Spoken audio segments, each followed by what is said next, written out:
friends. This is Teacher Jan. I'm so glad that you want to read some stories with me. I've picked out some of my favorites. I hope you like them too. I'm sure you will know this first one, The Very Hungry Caterpillar by Eric Carle.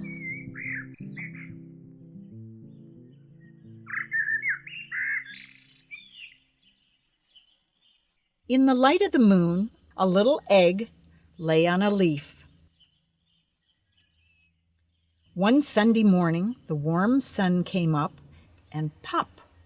Out of the egg came a tiny and very hungry caterpillar. He started to look for some food. On Monday, he ate through one apple, but he was still hungry. On Tuesday, he ate through 2 pears, but he was still hungry. On Wednesday, he ate through 3 plums, but he was still hungry. On Thursday, he ate through 4 strawberries, but he was still hungry. On Friday, he ate through 5 oranges, but he was still hungry. On Saturday, he ate through 1 piece of chocolate cake, 1 ice cream cone, 1 pickle, 1 slice of Swiss cheese, 1 slice of salami, 1 lollipop, 1 piece of cherry pie, 1 sausage, 1 cupcake, and 1 slice of watermelon. That night he had a stomachache. The next day was Sunday again. The caterpillar ate through 1 nice green leaf, and after that he felt much better. Now he wasn't hungry anymore, but he wasn't a little caterpillar anymore. He was a big, fat caterpillar. He built a small house called a cocoon around himself. He stayed inside for more than 2 weeks. Then he nibbled a hole in the cocoon, pushed his way out, and he was a beautiful butterfly.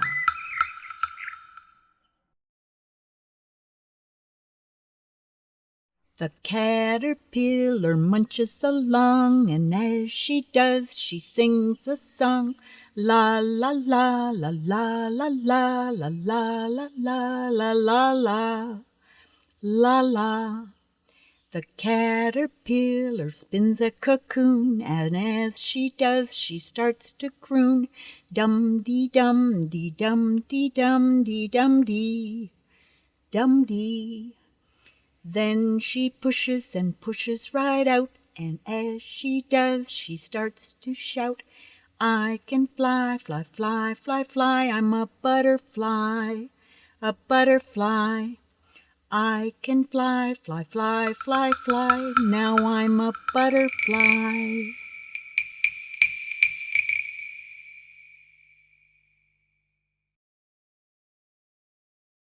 The Boy with a Drum by Daniel Harrison. There once was a boy with a little toy drum. Rat-a-tat, rat-a-tat, rum-a-tum-tum. One day he went marching and played on his drum. Rat-a-tat, rat-a-tat, rum-a-tum-tum. Soon he was joined by a friendly old cat. Rum-a-tum, rat-a-tat. Next they were joined by a green-spotted frog who sat by the road on an old brown log. Rat-a-tat, rum-a-tum-tum. And then they were joined by a big yellow dog who marched down the road with the green-spotted frog. They marched by a field, they marched by a house, and were joined by a cow and a furry brown mouse. They marched by a horse who was pulling a plow, and he trotted behind them and followed the cow. A rat-a-tat, rat-a-tat, ruddy-tum-tum. Next they were joined by a big white duck and an old mother chicken with a cluck, cluck, cluck, and a pig and a goose, and a billy goat too, and a big red rooster with the cock-a-doodle-doo. And they all went marching, with the rat-a-tat-tat, the boy with his drum, and the big friendly cat. Rum-a-tum, rat-a-tat-tat. The horse and the cow, and the mouse and the dog, the duck and the chicken, and the pig and the frog. The goose and the rooster and the billy goat too, with a baa, honk, quack, and a cock-a-doodle-doo. Oink, bow wow, and a moo, moo, moo. Neigh, cluck, squeak, and a mew, mew, mew. They all marched away to the top of a hill. If they haven't stopped marching, they'll be marching still. Rat-a-tat, rat-a-tat, rum-a-tum-tum. Rat-a-tat, rat-a-tat, rum-a-tum-tum.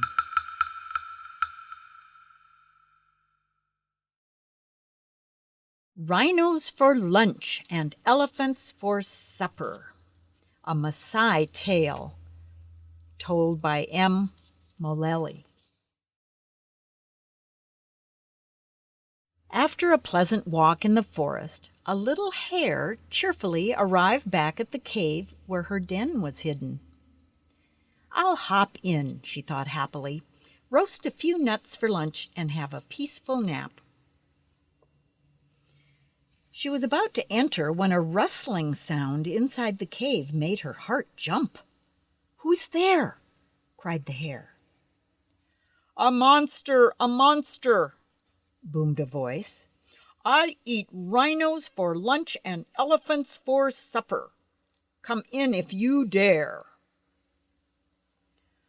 The hare was terrified and ran away.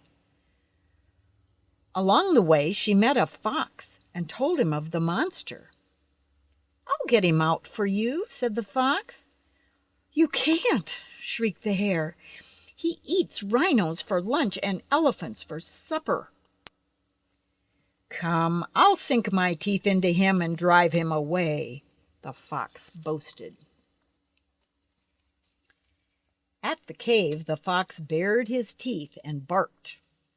"This is the home of my friend the hare. Come out, you bully of a monster, before I sink my teeth into your neck." "I'm a monster, came the voice, rocking the earth and echoing through the forest. "I eat rhinos for lunch and elephants for supper. Come in if you dare." The fox fled with the hare close behind him. By and by they met a leopard and told him of the monster. "Come, I'll drive him away for you," promised the leopard. At the cave, the leopard bared his claws and growled. "This is the home of my friend the hare. Come out, you brute of a monster, before I claw your eyes out."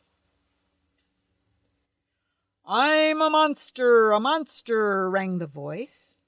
"I eat rhinos for lunch and elephants for supper. Come in if you dare." The leopard went leaping away with the fox and the hare behind him. They didn't stop until they met a rhino. "Leave him to me," rumbled the rhino when he heard about the monster. "One poke with my horn and he'll be out in the bush." The rhino marched to the cave, followed by the leopard, the fox, and the hare. He snorted and pawed the ground with his massive feet. Before he could speak, however, out boomed the voice. And away thundered the rhino and the leopard, the fox, and the hare close behind. Along the way they met an elephant and told him of the monster. "Come, follow me," bellowed the elephant. "A good thrashing with my trunk ought to bounce him out." But his bellowing did no good, and once again, with the elephant in the lead, they all stampeded away from the frightening voice in the cave. As the animals went crashing through the forest, The ground shook and woke up a little frog who came storming out of her hole. "What is the meaning of this?" she demanded angrily. "Your foolish noise woke me up." On hearing about the monster, the little frog calmed down somewhat and thought for a moment.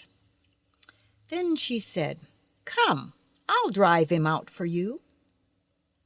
The animals stared at her. "You, a frog, will drive out the monster who eats rhinos for lunch and elephants for supper?"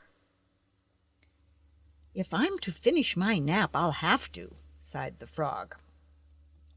Then, chewing on her pipe and swinging her walking stick, she led the way, cool and confident as could be. When she got to the cave, she said to the monster, "This is the home of my great friend the hare. Come out, whoever you are, before I come in and get you." "I'm a monster," came the reply. "I eat rhinos for lunch and elephants for supper. Come in if you dare." And the frog boomed back, "I am the great eater, the great eater. I eat rhinos for breakfast, elephants for lunch, and monsters for supper. I'm coming, I'm coming." Everything was silent. Then out of the dark crawled a tiny caterpillar, blinking his eyes and rubbing his ears. "My word!" he exclaimed in a small voice. "What an echo there is in this cave! Hardly the place to stay for a snooze." And to himself he added, "Although I did try my best." With a mischievous wink, he merrily sauntered on his way. The animals looked at one another in disbelief. Then the hare hopped about and giggled. The fox danced around and cackled. The leopard leapt about and roared. The rhino bounded about and howled, and the elephant rolled around and laughed away.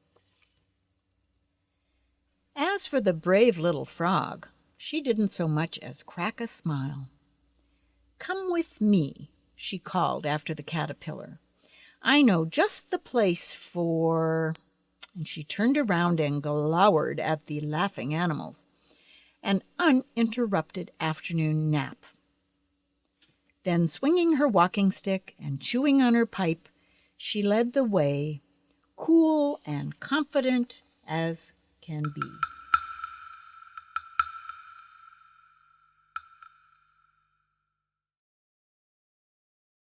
The Little Red Hen by Margot Zemek. Once upon a time, a little red hen lived with her chicks in a small cottage. She worked hard to keep her family well fed. In the evenings, she sang while she worked.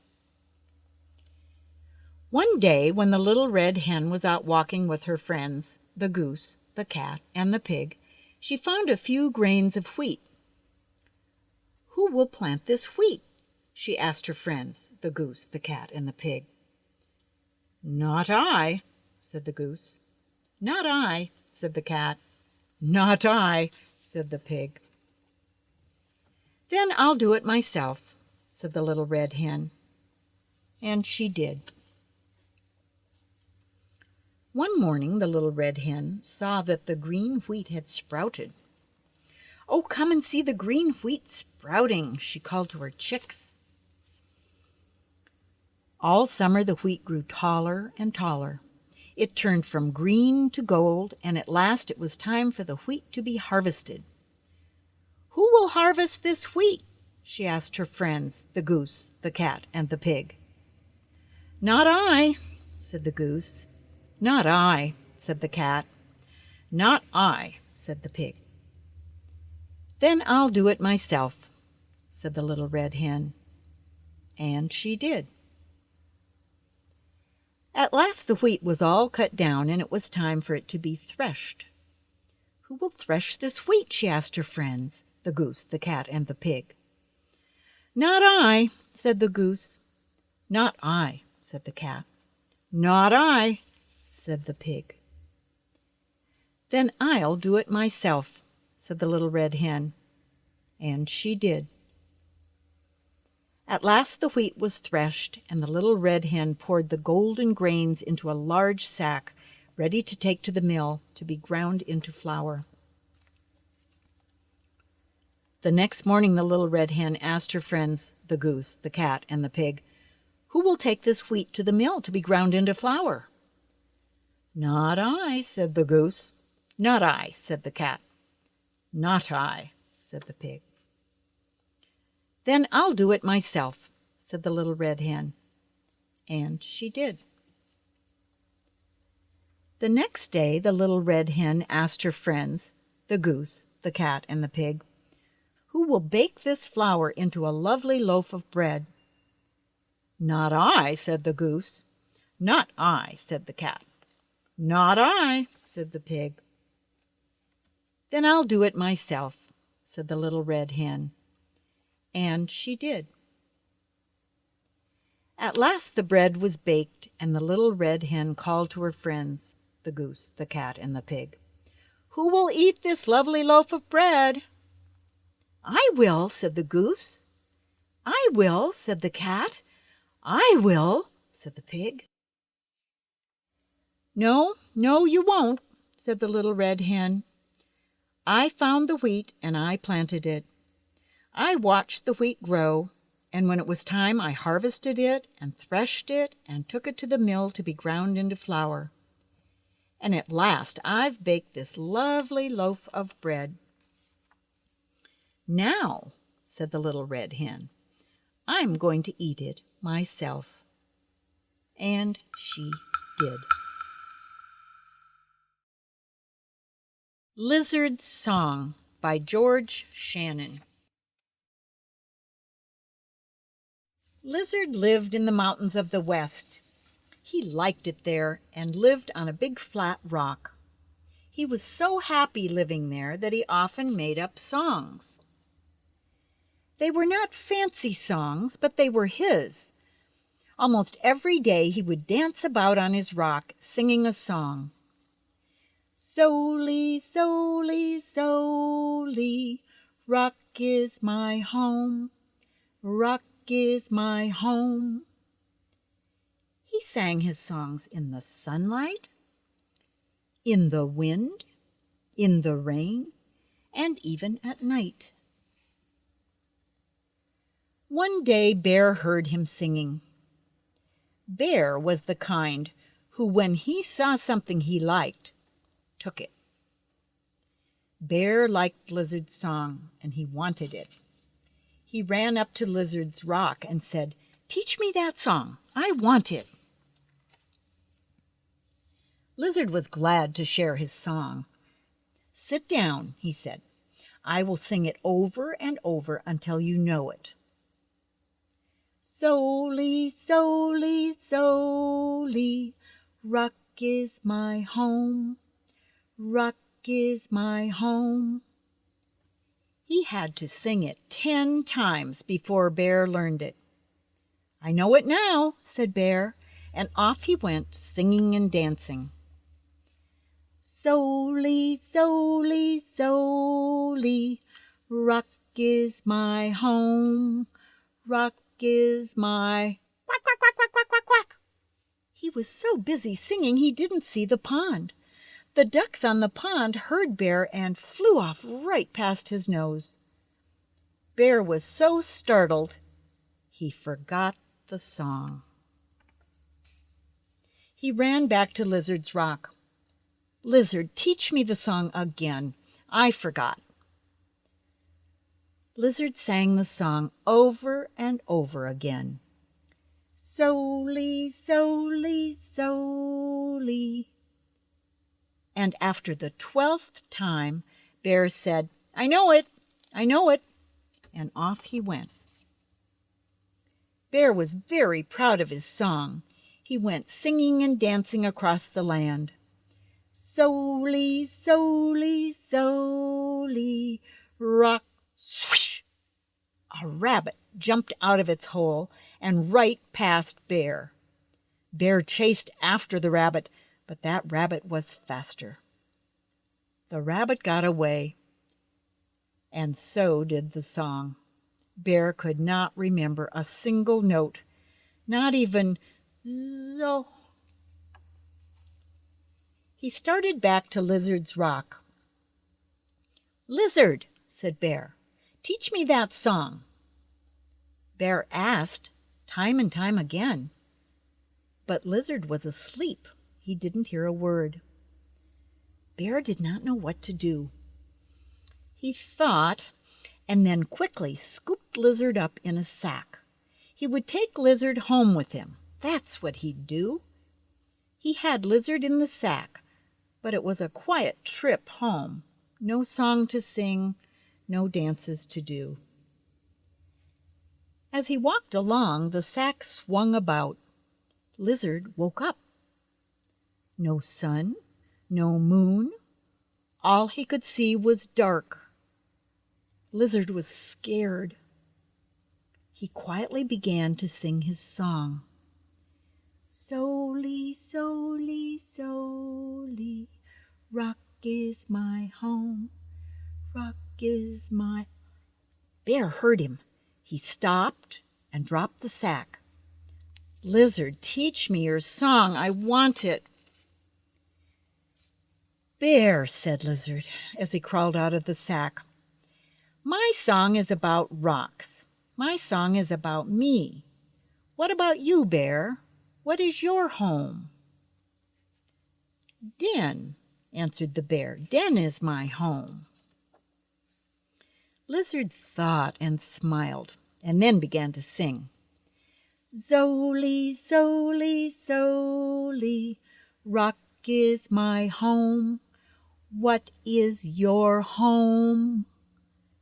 Bear listened twice, and then began to sing too. Zoli, zoli, zoli, den is my home. Den is my home. They sang and danced all the way home.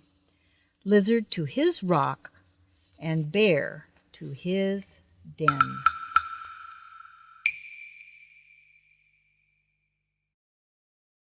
Oh, a-hunting we will go, by John Langstaff.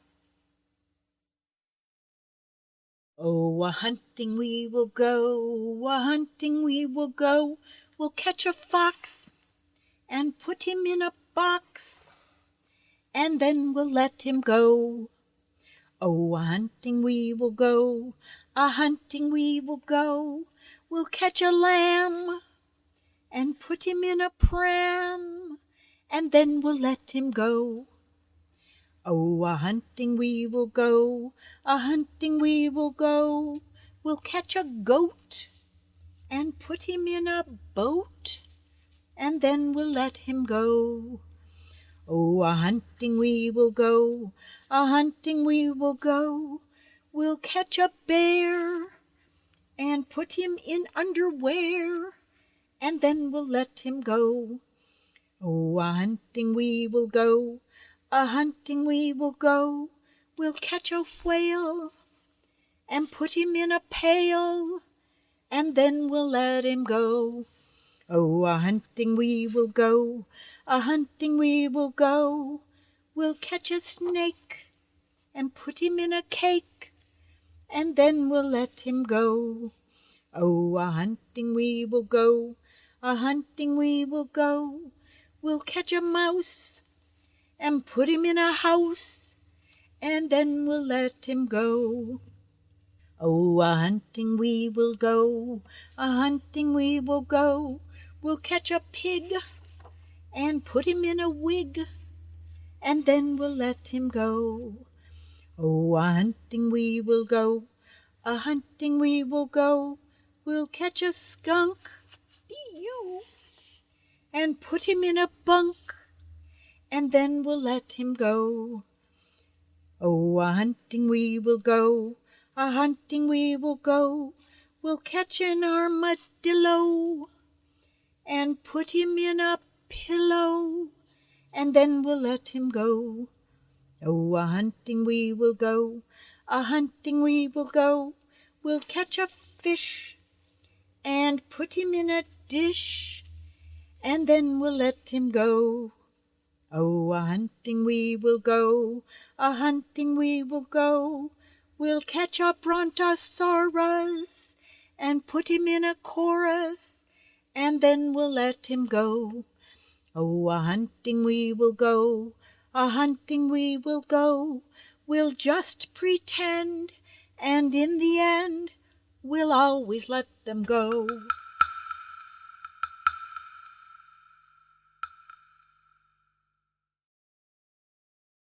The Elves and the Shoemaker, retold by Frida Littledale.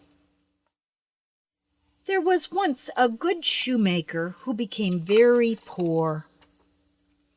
At last he had only one piece of leather to make one pair of shoes. "Well," said the shoemaker to his wife, "I will cut the leather tonight and make the shoes in the morning."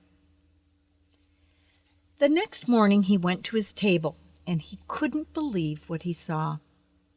The leather was polished, the sewing was done, and there was a fine pair of shoes. Not one stitch was out of place. "Do you see what I see?" asked the shoemaker. "Indeed I do," said his wife. "I see a fine pair of shoes." "But who could have made them?" the shoemaker said. "It's just like magic," said the wife. At that very moment a man came in with a top hat and cane. "Those shoes look right for me," said the man. And so they were. They were right from heel to toe. "How much do they cost?" "1 gold coin," said the shoemaker. "I'll give you 2," said the man. And he went away with a smile on his face and the new shoes on his feet. "Well, well," said the shoemaker, "now I can buy leather for 2 pairs of shoes." And he cut the leather that night so he could make the shoes in the morning. The next morning the shoemaker woke up, and he found 2 pairs of ladies' shoes. They were shining in the sunlight. "Who is making these shoes?" said the shoemaker. "They are the best shoes in the world." At that very moment 2 ladies came in. They looked exactly alike. "My, what pretty shoes," said the ladies. "They will surely fit us." And the ladies were right. They gave the shoemaker 4 gold coins, and away they went, clickety-clack, clickety-clack, in their pretty new shoes. And so it went. Every night the shoemaker cut the leather, and every morning the shoes were made. And every day more people came to buy his beautiful shoes. Just before Christmas, the shoemaker said, "Whoever is making these shoes is making us very happy." "And rich," said his wife. "Let us stay up and see who it is," the shoemaker said. "Good," said his wife. So they hid behind some coats, and they waited and waited and waited. When the clock struck 12, in came 2 little elves. "Elves!" cried the shoemaker. "Shh!" said his wife. At once the elves hopped up on the table and set to work. Tap, tap went their little hammers. Snip, snap went their scissors. Stitch, stitch went their needles. Their tiny fingers moved so fast the shoemaker and his wife could hardly believe their eyes. The elves sewed and they hammered, and they didn't stop until all the shoes were finished. There were little shoes and big ones. There were white ones and black ones and brown ones. The elves lined them all up in a row, and then they jumped down from the table, ran across the room, and out the door. The next morning the wife said, "The elves have made us very happy. I want to make them happy too. They need new clothes to keep warm. So I will make them pants and shirts and coats, and I'll knit them socks and hats. You can make them each a pair of shoes." "Yes, yes," said the shoemaker, and they went right to work. On Christmas Eve, the shoemaker left no leather on the table. He left all the pretty gifts instead. Then he and his wife hid behind the coats to see what the elves would do. When the clock struck 12, in came the elves, ready to set to work. But when they looked at the table and saw the fine clothes, they laughed and clapped their hands. "How happy they are," said the shoemaker's wife. "Shh," said her husband. The elves put on the clothes, looked in the mirror, and began to sing. "What fine and handsome elves are we, no longer cobblers will we be. From now on we will dance and play, into the woods and far away." They hopped over the table and jumped over the chairs. They skipped all around the room, danced and out the door, and were never seen again. But from that night on, everything always went well for the good shoemaker and his wife.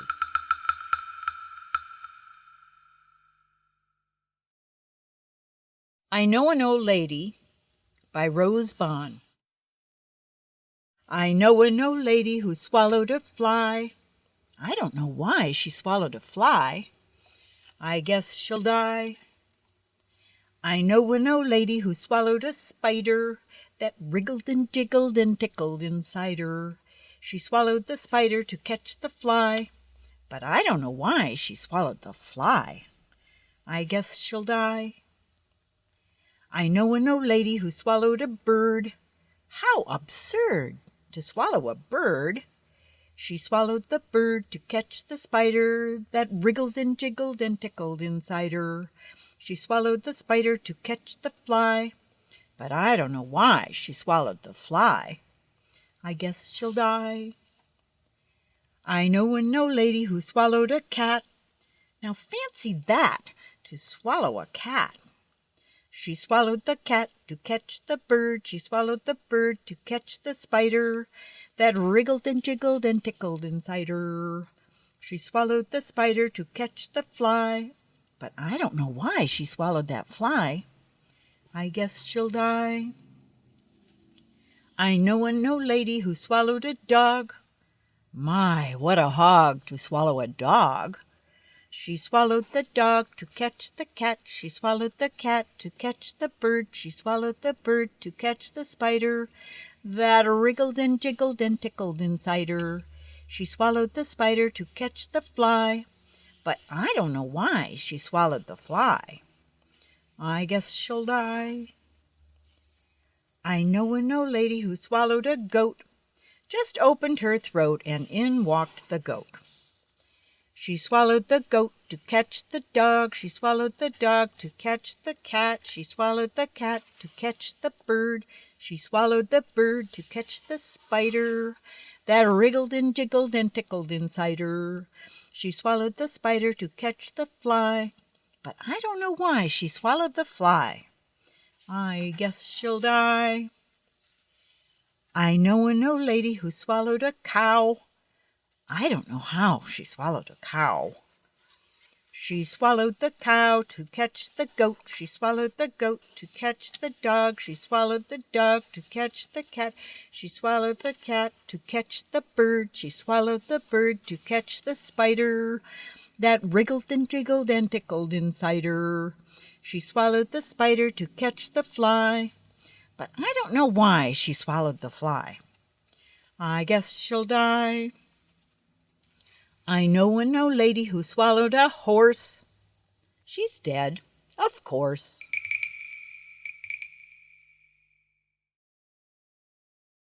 Tacky the Penguin by Helen Lester. There once lived a penguin.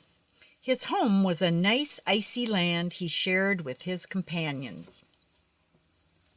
His companions were named Goodly, Lovely, Angel, Neatly, and Perfect. His name was Tacky. Tacky was an odd bird. Every day, Goodly, Lovely, Angel, Neatly, and Perfect greeted each other quietly and politely. Tacky greeted them with a hearty slap on the back and a loud, "What's happening?" Goodly, Lovely, Angel, Neatly, and Perfect always marched 1, 2, 3, 4, 1, 2, 3, 4. Tacky always marched 1, 2, 3, 4, 2, 3, 0, 6, 2.5, 0. His companions were graceful divers. Tacky liked to do splashy cannonballs. Goodly, Lovely, Angel, Neatly, and Perfect always sang pretty songs like "Sunrise on the Iceberg." Tacky always sang songs like "How many toes does a fish have?" Tacky was an odd bird. One day the penguins heard the thump, thump, thump of feet in the distance. This could only mean one thing. Hunters had come. They came with maps and traps and rocks and locks, and they were rough and tough. As the thump, thump, thump drew closer, the penguins could hear the growly voices chanting, "We're gonna catch some pretty penguins, and we'll march 'em with the switch, and we'll sell 'em for $1 and get rich, rich, rich." Goodly, Lovely, Angel, Neatly, and Perfect ran away in fright. They hid behind a block of ice. Tacky stood alone. The hunters marched right up to him, chanting, "We're gonna catch some pretty penguins, and we'll march 'em with the switch, and we'll sell 'em for $1 and get rich, rich, rich." "What's happening?" blared Tacky, giving one hunter an especially hearty slap on the back. They growled, "We're hunting for penguins, that's what's happening." "Penguins?" said Tacky. "Do you mean those birds that march neatly in a row?" And he marched 1, 2, 3, 4, 2, 3, 6, 0, 2.5, 0. The hunters looked puzzled. "Do you mean those birds that dive so gracefully?" Tacky asked, and he did a splashy cannonball. The hunters looked wet. "Do you mean those birds that sing such pretty songs?" Tacky began to sing, and from behind the block of ice came the voices of his companions, all singing as loudly and dreadfully as they could. "How many toes does a fish have? And how many wings on a cow? I wonder, yep, I wonder." The hunters could not stand the horrible singing. This could not be the land of pretty penguins. They ran away with their hands clasped tightly over their ears, leaving their maps and traps and rocks and locks, and not looking at all rough and tough. Goodly, Lovely, Angel, Neatly, and Perfect hugged Tacky. Tacky was an odd bird. but a very nice bird to have around.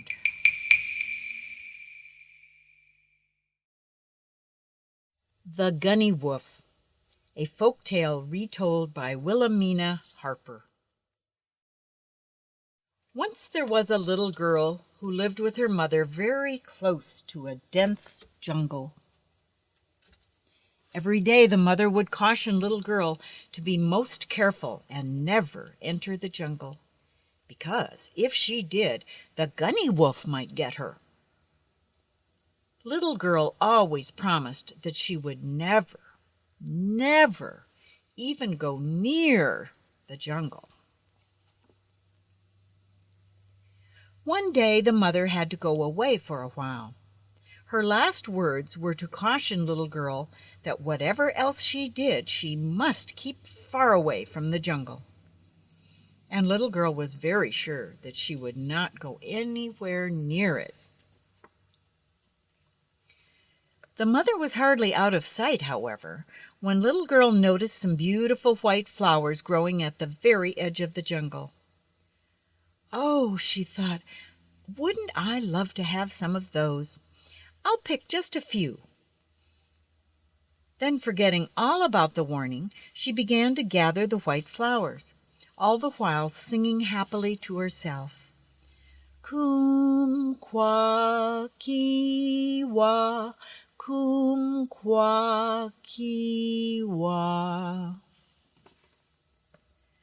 All of a sudden she noticed a little further in the jungle some beautiful pink flowers growing. Oh, she thought, I must surely gather some of those too.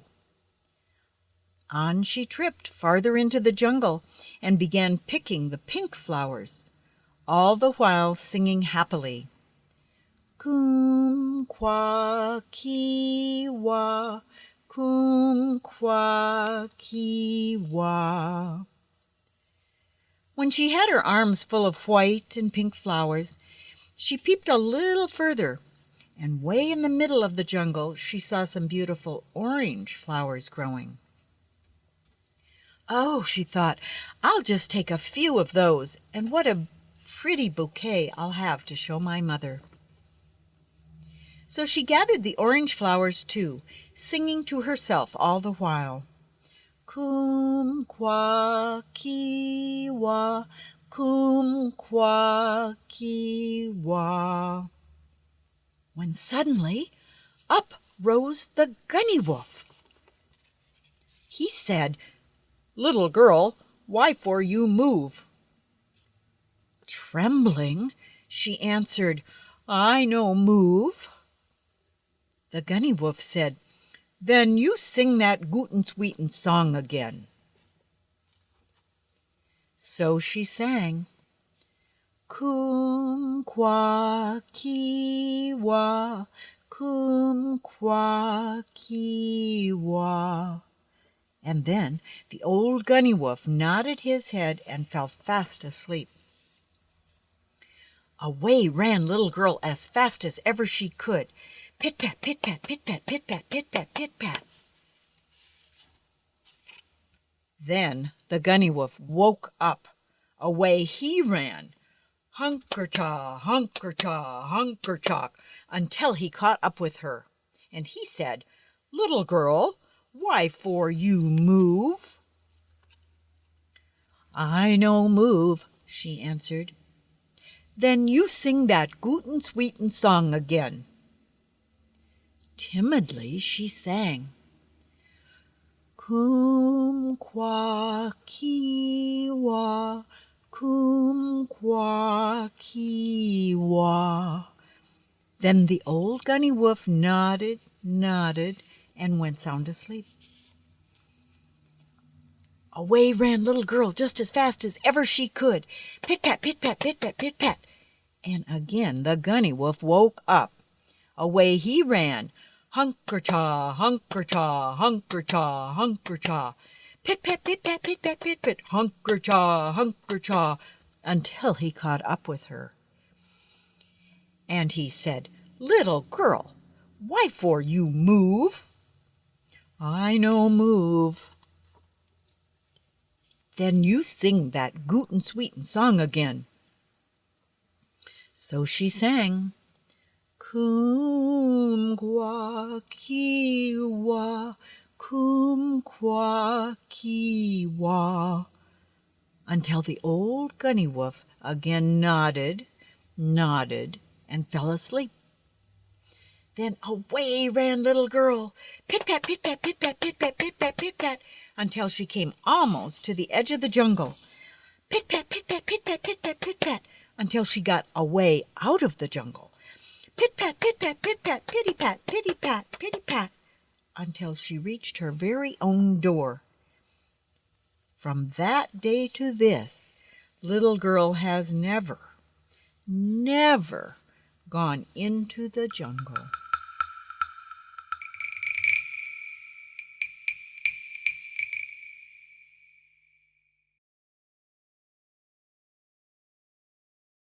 These next two books are true stories that were written about things that happened at mountain school. The first one is called "Where, Oh, Where is Our Friend Harry?" For all the children in the Threes class, they took good care of Harry. Halloween had come and gone. There were pumpkins everywhere. Some pumpkins were whole and round. Some pumpkins were now called jack-o'-lanterns because they had faces. Some faces were happy, some were sad, and some were even a little scary. One large pumpkin had a happy face. It had smiled brightly with a candle inside during the Threes class cooking project of pumpkin bread and seeds. Now that Halloween was over, the teacher had an idea for this pumpkin. The teachers and children carried the big happy jack-o'-lantern to the garden. They stuffed pieces of newspaper and handfuls of dirt inside it and poured water on top. They sprinkled wheat berries all over the top and watered it more. The teacher said the seeds would grow into wheat grass, and the pumpkin would have green, grassy hair. The children were excited about this and named the pumpkin Harry. Every school day they would check on Harry in the garden. The first week his hair was thin and very short. But the second week they knew he had been given a good name. Green grass was growing on his head, out his eyes, nose, mouth, and ears. He was very hairy indeed. One night there was a strong, windy storm. When the children came back to school, they could see that Harry's hair had been blown way over by the wind. The weeks went by, and every time the children checked on Harry, he looked a little different. His hair grew long and very green, but his pumpkin face grew soft and squishy. Finally, it was hard to find him. All they could see was that grassy hair. The children drew pictures of Harry and wrote their own stories about him. They said things like, "Harry has smushed to the ground. We can barely find him. He has so much hair. He has disappeared. He will grow again." They made up a song about Harry. "Where, oh, where is our friend Harry? Where, oh, where is our friend Harry? Where, oh, where is our friend Harry? Way down yonder in our garden patch." Finally, it really did seem that Harry had disappeared. All that could be seen was lots of grass and a few squishy pieces. The children were a little sad. But then they noticed that the space around where Harry stood was the most beautiful in the whole garden. Flowers bloomed and carrots and snow peas sprouted. They decided that it was because Harry gave all of himself to the garden. Thank you, Harry, for helping our garden grow.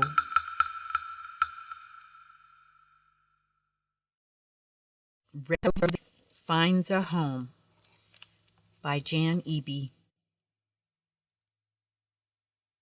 A big turtle has no business being in the middle of a busy road, but that's where she was. Daddy saw her as he was driving home through the mountains. He needed to save her. Daddy quickly stopped his car and got out to stop other cars driving by. He picked up the turtle and put her safely in the back seat of his car. Then he drove home. Daddy showed his two little girls and their mom what he had found. They were very excited to have a big turtle. They had a lot of questions. Where would the turtle sleep? They fixed her a big plastic box with water, and that was good. What would she eat? They offered her juicy strawberries, crispy celery, tender lettuce, but the turtle would not eat. They read books about turtles. They called the pet store about turtles. They asked, "What will this turtle eat?" The answer was fish, and she ate 6 just like that. The children named the turtle Reddy because she had a red mark on each side of her neck. They loved Reddy, but they wondered if she would be happy living with them. They had no pond for her to swim in. They had no big place for her to move about. They wanted her to be happy. One day the littlest girl was going to her school in the woods. "Let's show Reddy to my friends and teachers," she said. So Reddy went to school. The children looked at Reddy and touched her. The teachers looked at Reddy and touched her. They all watched her walk through the grass. She even walked under the bridges the children and teachers made with their legs. Reddy was peppy for a turtle. Later that day, the school class visited a beautiful Japanese garden. There were big, big fish in the pond. Some were gold, some were white, and some were black. There were also little turtles and big turtles, just like Reddy. Some of the turtles swam in the pond, and some sunned themselves on the rocks. The little girl and her mommy had an idea. Maybe Reddy could live there. She would have water for swimming, she would have lots of room, and she would have many friends. They asked the man taking care of the garden, and he said, yes, Reddy would be welcome here. The little girl and her mommy, some of the children, and the teachers sang a little goodbye song to Reddy. Goodbye, Reddy. Goodbye, Reddy. Goodbye, Reddy. You have a nice new home. They placed Reddy near the edge of the pond, and Reddy didn't wait. She quickly, for a turtle, pushed herself into the water and swam away. She looked around. She swam about. She climbed up on the rock with other turtles. She was happy. She had a very special home. So, if you ever go to this special garden, be sure to look for Reddy and say hello. She could be swimming or hiding or swimming with friends. You could sing this little song. Hello, Reddy. Hello, Reddy. Hello, Reddy, we're glad to see you here. The garden where Reddy is living is called Hakone Gardens, outside of Saratoga. So if you ever go there, take a look. She'll be there.